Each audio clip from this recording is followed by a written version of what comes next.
bless you, brothers and sisters. Welcome to the Straight Up Integrity Real Talk channel. I'm your host, Lamar. So good to see you guys in. I want to talk about something that's, this is a deep, unrevealed issue that I've noticed, and even in my own marriage and even in other brothers and sisters' marriages, that I think a lot of people are really scared to really admit and avoid with everything they can. What is your bottom line?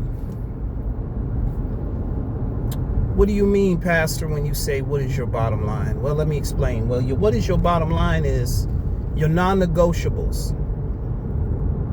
Not just the stuff that you don't really like or don't want to deal with, but the stuff that your bottom line of capacity. See, your non-negotiables is not only what you won't tolerate from others, but what you know others would not tolerate from you. There's some things that we're not honest and disclosed about us.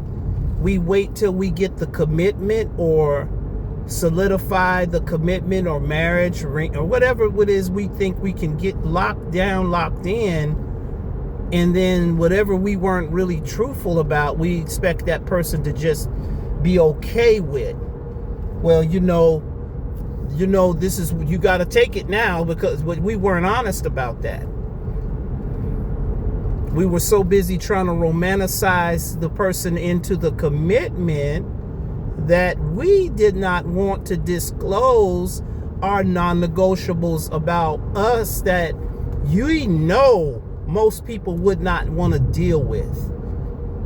I'm going to make some examples. If you are terrible with finances, if you have children prior to your relationship, you have other children, you don't want that person telling your kid nothing. You spoil them. You have certain ways about you that are a problem. It ain't just a problem with certain people. It's a problem, period. You know this about you. You have a certain way about you that is a problem. And when you're not honest and open about that, that is what I mean by your bottom line. You and your mama is close, and and even if your mama's messed up, you'll defend her with everything you got. You know this about you. You know this about you, that you have when things don't go your way, you have a short fuse. Because see, we always come to these conversations with what we want from the other person, what we feel the other person should be for us. What we don't want to talk about and really avoid having the conversation about is what we know we need to do better in within ourselves, just within ourselves, just the things that we know we need to change, that we refuse to acknowledge. And I'm going to go there. Brothers, some of y'all know you got a wandering eye. Okay? You can't sit nowhere, and you can't let a woman can't walk around with a fatty and your eyes go somewhere else. You got a problem. That's not a problem because of an ex, but that is a you problem. Okay? You know this. You got a wandering eye. You got an eye spirit. You got to look at. Sister, you dress up for other people. You like attention outside of your man. You do. You do. You wear certain outfits. You want to go out to the gym. You got a gym set where you live in your community, but you got to go to World's Gym. You got to go where there's an influx of other men that can have eyes for you, so you can feel like you still got the physical flex. You still got the physical currency that you want. You want the attention. You still think you got it. Sisters, this is a problem.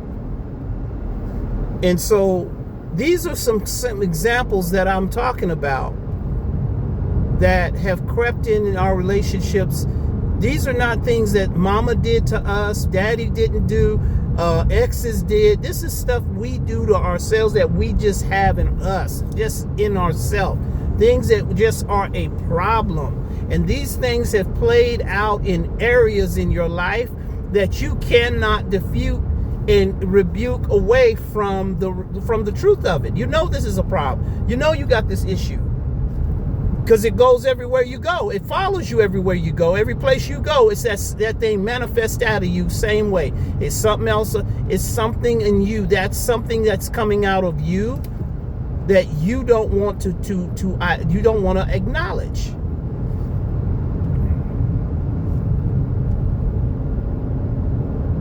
And what we do in marriages and relationships, oftentimes, more than times than not, is we use the other person's non-negotiable or mistakes or flaws to justify either having ours or defending ours. We either have it and justify why we have it, or we defend why we have it. And this is a real issue, and we don't want to be real about this, because this is what we need to do. This is the deep stuff. This is the non-negotiable problems in ourselves that we don't want to acknowledge. Why don't we want to acknowledge it, Pastor? Because we feel like we're going to lose leverage of blame and making the other person the villain in the story. There's something in us as people that always want to be the Wonder Woman or the Superman of the story. We want to look like we're the most noble. We want to look like we're the most moral. We're the moral standard of the marriage or the relationship. And I had to help him. I had to help her. And if, he was a mess before he got with me, she was a mess. See, we want to be that person. Y'all don't want to talk. Y'all don't want to talk. We don't want to talk. No, I am the moral compass of our marriage. I was and we use our struggle as a resume to justify, to qualify us as the moral standard. I had to raise the kids single. My mom struggled, and we use struggle as some kind of qualifier. And what else and how does this play out? That's why it's hard for some people to take accountability, because it's those non-negotiables that I'm not going to negotiate my self-righteous behavior that I need to work on, because it's going to make me look like I don't have. It's really a self-destroying image of self. That's what it does. It destroys the psyche self of image of self. That's what it is. That's what people do not want to do. That would hurt me worse than just taking accountability. Because everything I believe I am and who I got you to believe I am, I can't destroy that. I'm not ready to lay my pride down enough for you to see me the way I really am and what I really need to change. And really, that's where your power is. That's really where your blessing is transparency.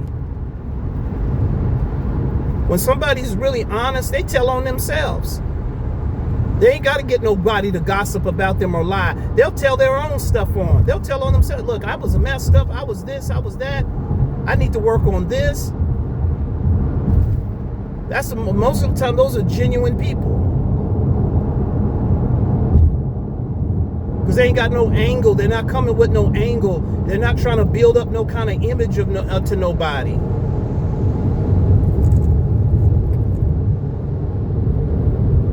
They're not trying to be the moral leverage over the other person. And I think this is what's robbed us of having something solid. It has robbed us of peace. It's robbed us of love. It's robbed us of freedom in our marriages and relationships.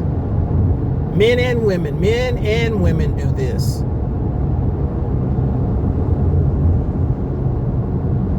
So, we got to get honest about what we are about, what the stuff that we don't want or think others should see.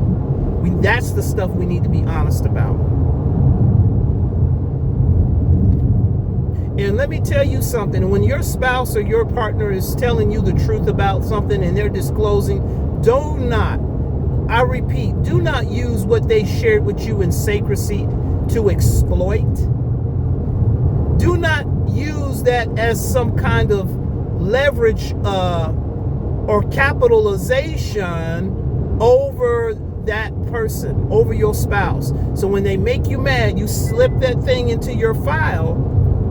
So anytime they would make you angry, anytime they would piss you off or get on your nerves, I got this right here. I got this high joker here to use on them. I got this executive order to bring them down.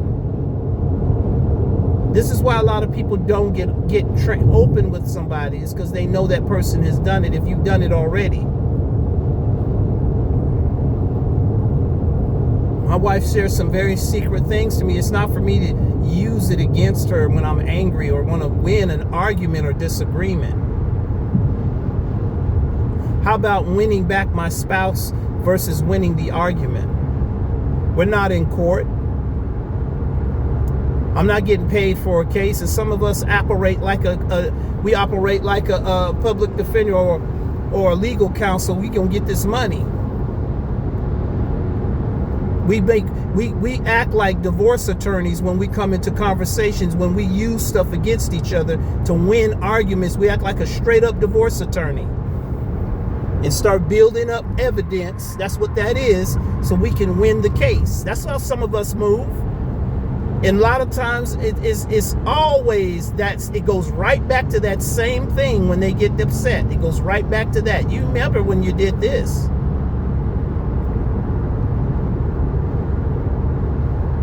And it's not even that. Sometimes it's not that they're offended about it. It makes you feel guilty to get up off holding the other one accountable. That's what that really is. Is one of the tactics I've seen used, that I've had to counsel couples out of for so long. That is very manipulative and demonic.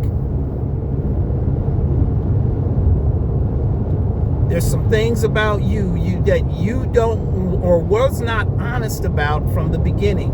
And then when that thing is challenged, that's when it starts coming out. That's when the arguments come out. That's when the indictments start to happen. That's when we start bringing stuff up about the other one. Because that thing, that non-negotiable that you don't want to move off of, is being challenged. We got to do a better job at rendering peace and harmony and learning how to come into agreement together. We got to learn how to be harmonious in our marriages and relationships and quit being adversarial minded.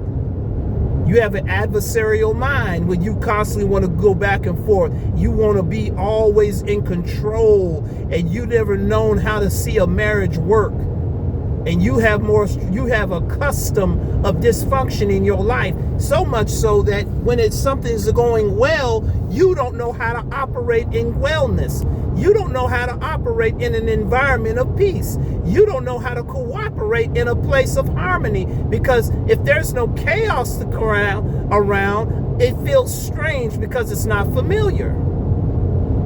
We need to be arguing over the holidays. We need to be going at it. I need to be getting upset because sometimes when we're associating ourselves with family members that are dysfunctional, we feel guilty that our marriage is at peace. So we feel like I need to relate to my family and create chaos so we can go back to being familiar again. I know I'm talking now. I know I'm talking. So we need to do a better job, brothers and sisters, at bringing harmony, peace, reconciliation, admitting to the things that we need to admit to, and being forthcoming up front. And you got to be honest with yourself. And you got to be truthful. And you got to confront yourself. It's not defend yourself, especially when you marry. Somebody sees something. And let me tell you one more point, and then I'm going to let y'all go. You don't experience you. You experience everyone else. You don't experience what you put out to other people. You don't experience what you put out. You only experience what people put to you. So keep that in mind. So when your spouse is telling you something is wrong, you need to take some serious evaluation on that. How are they experiencing me? And accept it and change it and ask God to help you.